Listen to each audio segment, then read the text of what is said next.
I'm enormously enthused by what's taking place. We've got Trademarks Southern Africa very much in the frame of helping to partner and to lead and to catalyse some of these opportunities. We've got the Tripartite pulling together the three groupings. We've got the political will as evidenced by 26 country leaders coming together to make a very clear and transparent and accountable commitment.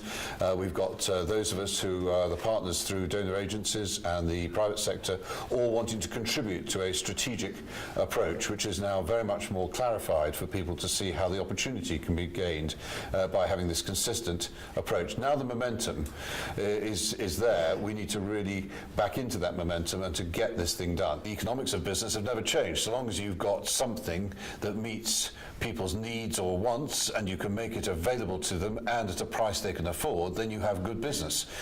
Here we have bottlenecks on transport, bottlenecks on startup capital, bottlenecks on people having the chance to be entrepreneurial because they haven't got the same bankability as you have in some of the more developed and mature economies, and that's where all these things come together. And the Tripartite is very clearly focused now on putting some of those infrastructure and strategic opportunities in place. Well, I happen to have been born in Tanzania, and you don't ever shake the red soil of Africa off your feet. And yes, there's a lot of my heart engaged in this, but ultimately these fine words and the heart doesn't make it happen. It's the head, and you've got to be hard-nosed about where the economics lie and how you incentivize people to actually take their risk and to make these things happen. And I think that the private sector can help really drive this forward.